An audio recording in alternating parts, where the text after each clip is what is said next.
Testing!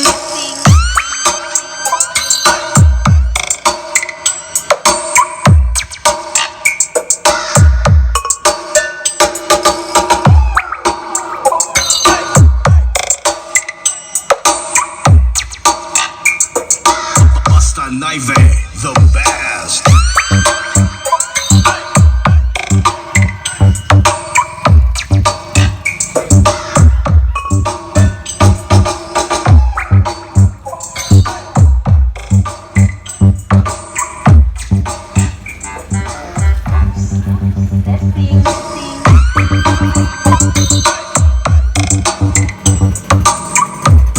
Hello mga kabidyo, kaya heto muli tayo sa ating panibagong video at samahan nyo muli ako sa araw na to dahil bubuo muli tayo ng panibagong set na video, okay, set na pang malakasan. Okay, so itong ating mga speaker mga kabidyo, okay, is nabuo na. Okay, so ito yung ating dual D15. So hindi na natin pinakita yung pagbuo natin ito dahil marami na naman tayong assembly dito sa box na to. At kung may katanungan po kayo, pwede naman po kayo mag-PM sa ating Facebook page. At para sa magtatanong kung magkano yung total price dito sa set na to, abangan nyo na lang po hanggang dulo ang ating video para malaman nyo ang sagot sa inyong mga katanungan. Okay, so ipapakita ko muna sa inyo ang ating mga gamit. So ito yung ating dual na box nga mga kabidyo, okay? At papinturahan na natin siya. Ayan, and then yung ating amp rack. Ayan, pinapatuyo natin ang gusto para hindi kumapit or magpikit yung takip. Ito yung ating mahigakabit ng mga speaker. Okay, kagaya ng dati, yung ating amplifier is GX5000. So, yan yung lagi natin kinakabit dito sa ating mga, or minamatch natin dito sa ating mga subwoofer na 450 watts. Okay? Bigyan sa mga kabidyo ko yung ating mga speaker, and then yung ating woofer is, ito yung pala yung ating subwoofer Pro SW1545, and then yung ating karaoke woofer, yung ating pang woofer or yung ating pang vocal is KW154 woofer, and then ang wattage niya is nasa 400 watts. Okay? So yan yung ating minamatch dito sa ating Kevlar GX5000 kasi subok na natin yung kanilang combination. Okay, kasi kapag kinombine natin sila, itong ating mga kinakabit na to, yung resulta ng sounds na is swabing-swabe. Okay? Buong-buo at malambot yung kanyang tunog. At ito naman yung ating TJ Maestro 2. Okay, yan yung ating player. So dito sa ating player mga kabidyo, okay, is hindi na po siya CD. At napakaganda rin ang quality ng kanyang music. Okay? So yan yung ating TJ Maestro, and then ito yung ating mga metal handle, and then yung corner natin at yung ating air vent size 3. Yung ating horn mga kabidyo, okay yan. Ito yung ating ginagamit na tweeter horn. And then ang ating driver unit. Okay, 300 watts. So dito sa set na ito mga kabidyo, okay, gagamit tayo ng mixer. Mixer na to Sunra brand. ATS USB. Okay mga kabidyo, okay. 8 channel siya. Kagandahan dito sa mixer na to mga kabidyo, okay, puro XLR na siya. Okay, hindi kagaya ng ibang mixer na yung 7 and 8 magiging XLR or mono. So dito sa 8 channel na ito mga kabidyo, okay, stereo na po siya lahat. Okay, and then meron siyang effects, MP3, main, volume, left and right. Papakita rin natin yung loob niyan after nating sound check. Okay? And then ito naman yung ating speak on mga kabidyo. Okay, yung terminal na gamit natin dito, syempre yung terminal 1 positive 1545. Ang wattage niya is 300 to 450 watts. Dual impedance mga kabidyo or dual coil. Okay, dual coil pero bakante yung isa. Okay, hindi natin ginamit to. Ginagamit lang natin to kapag mag-isa lang yung ating speaker, kung hindi na tayo mag-connect pa rito or magpaparallel pa rito. Okay, kaya bakante to, bakante rito. Okay, so ito is galing sa ating speak on. Pinakita ko sa inyo yung ating terminal, and then dumiretso sa ating subwoofer. Ayan, positive, negative. And then yung ating woofer or karaoke woofer. Ayan, KW154, ang wattage niya is 200 to 400 watts. Di-15 yung ating mga speaker mo. Di-15 yung ating mga speaker, yung ating subwoofer at yung ating woofer. Okay, di-15 siya. And then ito yung ating linya. Itong linya na to is galing sa ating speak on. Ayan, nilinya natin dito or kinonect natin dito sa ating positive and negative. And then itong wire na to is galing sa ating tweeter. Okay, dito natin pinarallel yung ating tweeter. And then ito yung ating linya ng ating tweeter. Ipakita ko muna sa inyo ating driver unit. Okay, ito yung ating driver unit. Ang wattage niya is 150 watts to 300 watts. Okay? Ground brand mga kabidyo, okay. And then ito yung ating connection. Ito yung ating positive and negative. So dito mga kabidyo, okay, gumamit tayo ng capacitor. Dito muna tayo sa ating capacitor. At ang ating capacitor na ginamit is 4.7 UF or microfarad at 250 volts ground brand. And then nilagyan din natin ng ilaw or ng peanut bulb mga kabidyo. Okay. Okay, yung linya natin dito from wire, ayan, ito yung wire galing sa ating woofer, dumiretso sa ating ilaw. Okay, after ilaw, pumunta naman siya or kinonect naman natin sa ating capacitor. Okay, at okay, so ito yung ating pang-connector mga kabidyo, okay, para sa ating mixer to amplifier. Pakita ko mo lang sa inyo yung ating palinya. So ito yung ating XLR babae, okay, Kevlar brand mga kabidyo, okay.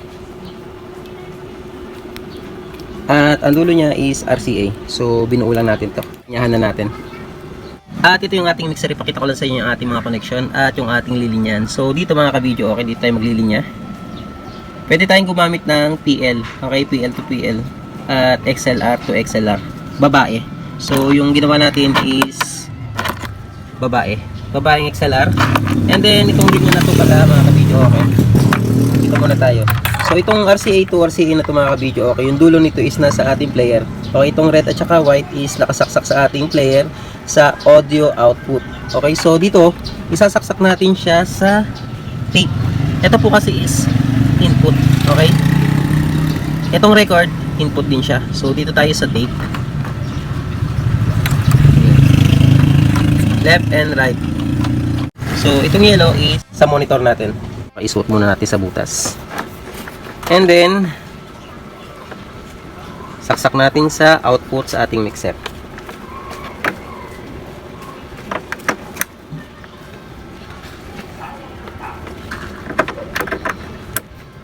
Setup natin stereo. And then dito tayo sa likod ng ating amplifier. Okay, so ito yung ating dalawang RCA. And then sasaksak natin siya sa aux 1. Pwede tayong magsaksak sa aux 1 or aux 2. Okay? So, depende sa gusto nyo. Kasi sinasaksak natin sa aux 1 kasi pagbukas ng ating amplifier, automatic na nakarekta siya sa aux 1 yung ating amplifier. Hindi natin kailangan pindutin pa yung selector para pumunta sa aux 1 kasi automatic na nasa aux 1 siya. Okay? So, yan yung ating linya. Okay, talian muna natin to. Okay, so ito na yung ating linya. Okay, yung ating speaker, left and right. And then yung ating speak on, yung ating pan. Okay. Ayan. And then yung ating extension nandito. Yung ating player. Ayan na siya. So yan yung loob ng ating amp box or amp rack. Yan. Okay, linyahan na natin ang ating speak on.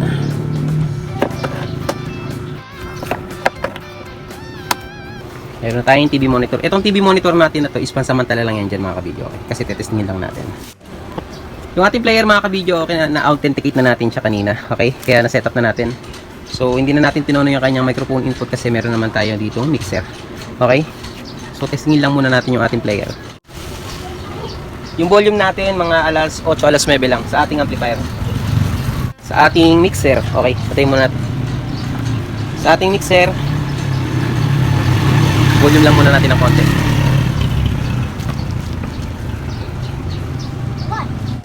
Yung volume ng ating player nandito, okay? Nakasulat naman dito tape. Ay, ito pala sa taas, okay? Ayan, tape. Kasi yung ating input sa ating player is nasa tape in. Okay, ito yung tape in. Okay, so try natin i-volume ito ng konti. 058.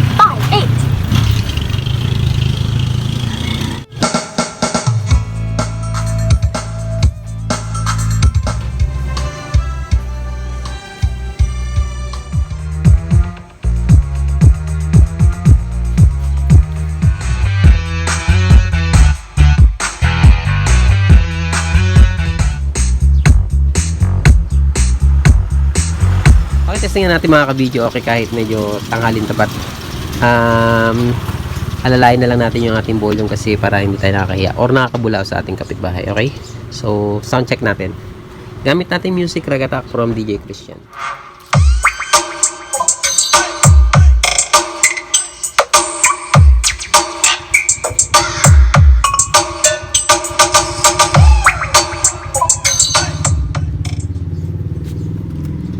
Okay, maalala ko meron nga pala tayong mixer.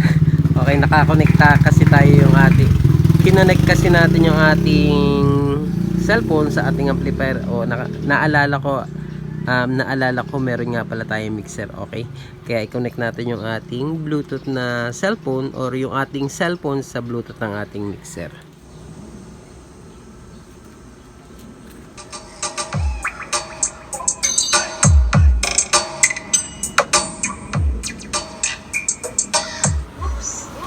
Testing.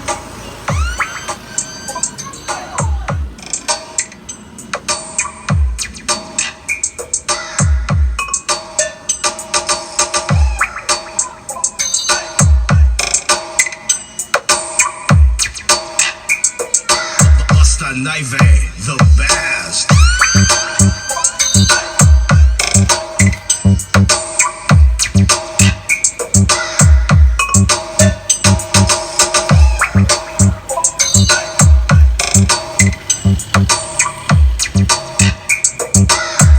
Oops. Testing. Two time.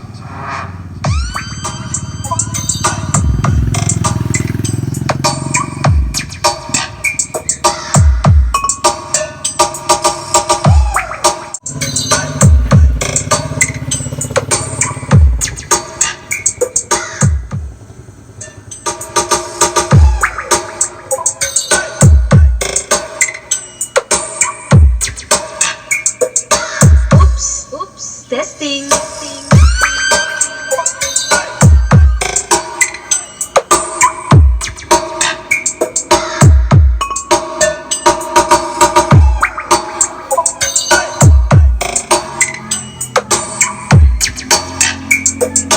Basta Knife, the best. Oops.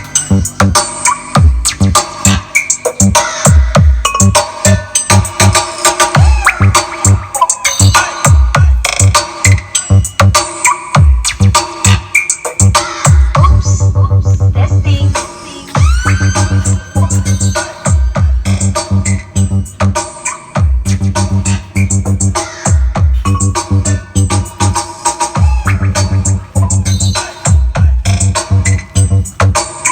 DJ Christian. Knife Remix.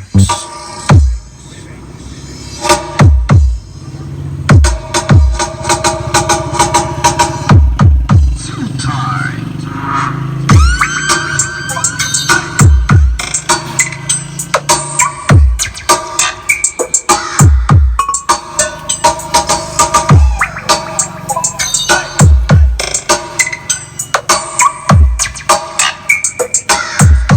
Oops. Testing.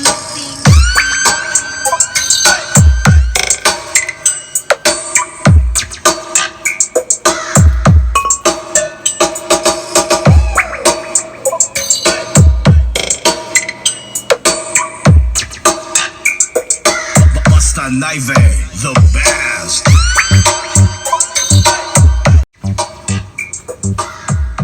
So yung ating volume mga ka-video okay sa ating Bluetooth dito is nasa MP3. Okay, ayan siya. Oops. MP3. And then sa ating player naman, ulitin lang natin narito sa page yung ating volume. Okay?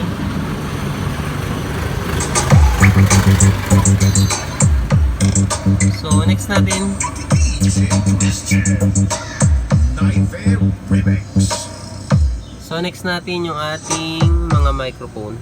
So check natin yung ating dalawang microphone at yung ating heavy duty microphone cord, yung ating bouncing microphone at the same time itong ating mga microphone input. Okay, puro XLR po yung ating gagamitin or isa sound check dito. Okay, ito yung ating dalawang microphone cord, XLR to XLR yung ating gamit. Ayan, 2 pieces. Ayan, XLR to XLR. And then, ang ating microphone, 2 pieces to mga ka-video. Okay, yung ating SMC 708 bouncing microphone, kulay black. Check mic test. Hey, test. Mic check test. Hey. Check. Hey, mic test. Test. Hey, hello. Check test. Hey, test. Okay, lagyan natin ng echo. Ito yung kanyang master volume. Hey, test. Check. Hey, hello. Test. Check. Hey, test, hey, test, check. Mic test, hey. Check, test. Sound test, check. Hey, check, test. Sound test, check. Check. Mic test, hey, check. Sound test, hey, check. Test. Check. Test. Hello. Check. Hey, test. Check. Test. Hey, check. Sound test. Check. Check. Hey, test. Sound test. Check. Sound test. Check. Hey, hello. Check. Test. Check. So yun na nga mga ka-video, okay, na-testing na natin yung ating dalawang bouncing microphone at yung ating heavy duty microphone cord. Okay, so ipapakita ko sa inyo yung ating timpla. So sa ating gain, ayan, yan yung ating volume sa ating gain, and then sa ating high, bali 1 and 2 yung ating sound check dito. Okay, yung ating gain, yung ating high, yung ating mid, and then yung ating low. Yung ating aux, wala tayong nakakonect dyan mga ka-video. Okay, sa ating aux mga ka-video, okay, ang kagandahan dito sa mixer na to is pwede pa tayong gumamit ng panibagong output. Okay, kunwari gagamit pa kayo or kailangan nyo pa ng speaker monitor at meron pa kayong extra amplifier, so pwede tayong kumuha ng output sa ating mixer sa ating aux. Okay, so ito yung volume ng ating monitor. Kung gagawa man tayo ng ating monitor, okay, so pwede tayong maglinya ng panibagong speaker out dito. Okay, individual yan mga ka-video. Okay, okay, per channel meron siyang volume, and then yung effects natin, and then sa ating pan syempre dapat nakabalance alas 12, and then yung ating volume sa ating pedero sa ating slide is kulang-kulang 0 dB. Ayan, wala pa siya sa 0 dB. And then yung ating master volume, yung ating effects or yung ating echo, yan yung ating volume. Okay, nasa effects, repeat, and delay. So yung volume ng ating aux mga ka-video dito sa ating mixer is nandito, itong kulay green na to. Yan, kung gagamit pa kayo ng panibagong speaker out or monitor pala, or monitor. And then yung ating volume sa ating amplifier, pwede pa tayo magtaas yan mga ka-video. Okay, yan lang yung ating volume. And then sa ating bass and treble, halos alas 12 lang, and then balance. So yan yung timpla natin sa ating amplifier at sa ating mixer. So nakita nyo naman halos wala ng feedback. Okay, medyo malapit na tayo sa ating speaker at nakatalikod pa tayo sa ating speaker, so wala naman siyang feedback. Pwede pa tayo maglakas niyan mga ka-video. Okay, malakas na naman yung ating sound sa ating microphone, at pwede pa rin tayo mag-adjust or magtaas ng volume sa ating microphone kung ilalayo pa natin yung ating speaker sa ating mga microphone. Okay,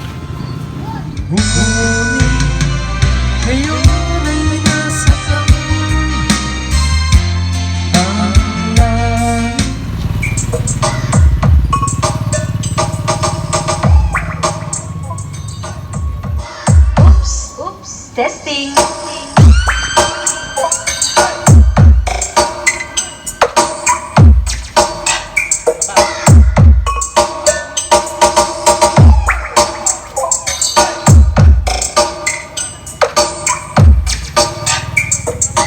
Basta Naive, the best. 1, 2, 3.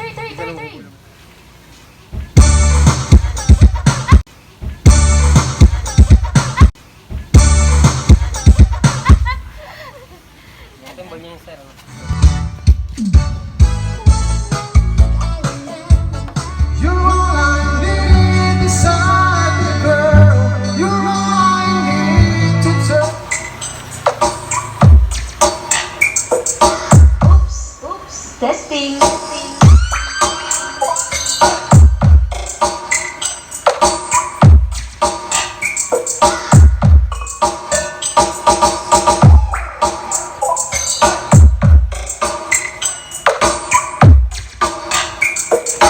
Basta Naive, the best.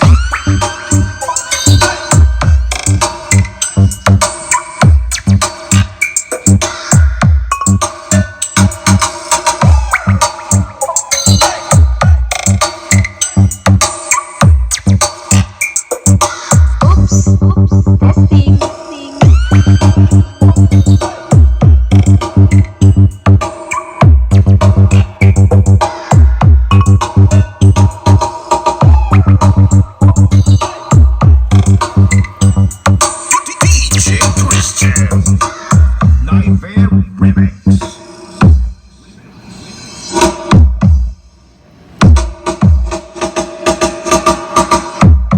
Two time.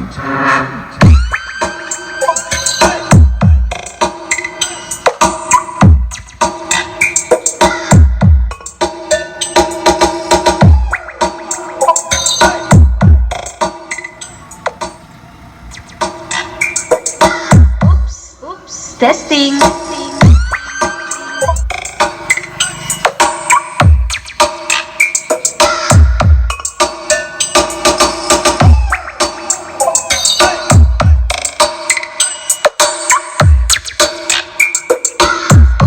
Oops, testing.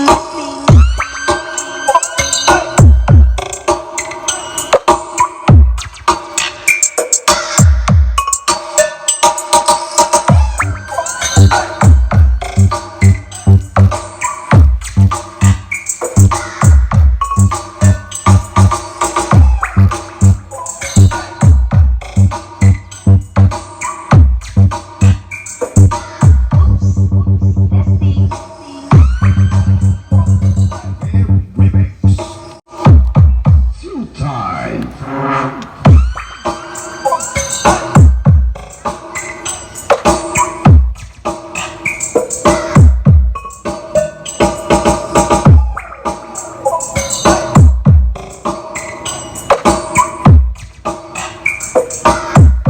Oops, testing.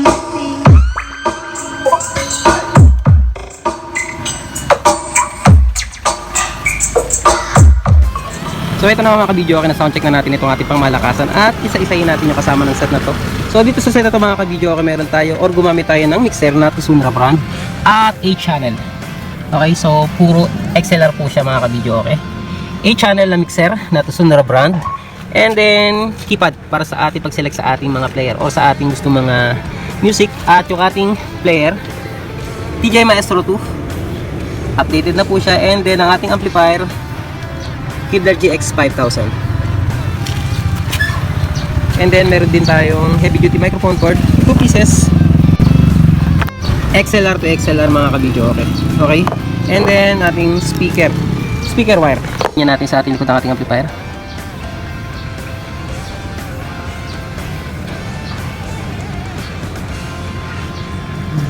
At para sa ating mga ka-video, okay, natin dyan na magtatanong kung magkano ang total price or inabot dito sa set na to. Ang total price po nito is umabot ng 58,500. Okay? So wala siyang kasamang TV. TV lang po ang wala dito. Okay? At itong set na to mga ka-video, okay, is para kay Sir Alvin Alberto ng Kamiling Tarlac. At pipick upin na po ito mga ka-video, okay? At isasakay na natin sa kanilang van. Kaya hanggang dito lang mga ka-video, okay, sana'y nakatulong yung video natin ngayong araw na to para sa ating mga ka-video, okay, natin dyan na gustong bumuo ng pangmalakasang video okay set at hindi lang pang video okay set kung